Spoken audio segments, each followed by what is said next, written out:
ഞങ്ങൾക്കായി നീ ഏറ്റൊരു പീഠ, താഴ്ചകളേറ്റം ധന്യം നാഥ. നിൻവീതിൽ ചെയ്തോ വിധിയേൽക്കുമ്പോൾ വിധി ചെയ്യരുതേ ഞങ്ങളെ ഈശാ. ദൈവനാമം മഹത്വപ്പെടുമാറാകട്ടെ. ഇന്ന് ദുഃഖശനി, അറിയിപ്പിന്റെ ശനി എന്ന് അറിയപ്പെടുന്ന ദിവസം.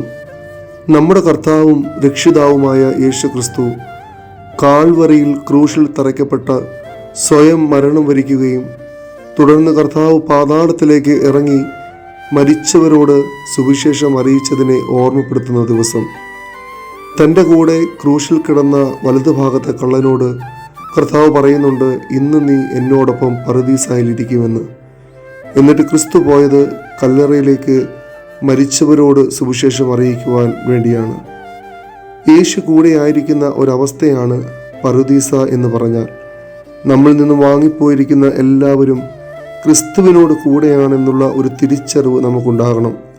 വിശുദ്ധ വേദപുസ്തകത്തിൽ പറയുന്നുണ്ട്, എന്നിൽ വിശ്വസിക്കുന്നവൻ മരിച്ചാലും ജീവിക്കും. നമ്മുടെ വാങ്ങിപ്പോയവർക്ക് വേണ്ടി പ്രാർത്ഥിക്കുവാൻ നാം ഓരോരുത്തരും കടപ്പെട്ടവരാണ്. വാങ്ങിപ്പോയവരെല്ലാവരും സജീവരാണെന്ന ബോധ്യം നമ്മെ വഴി നടത്തണം.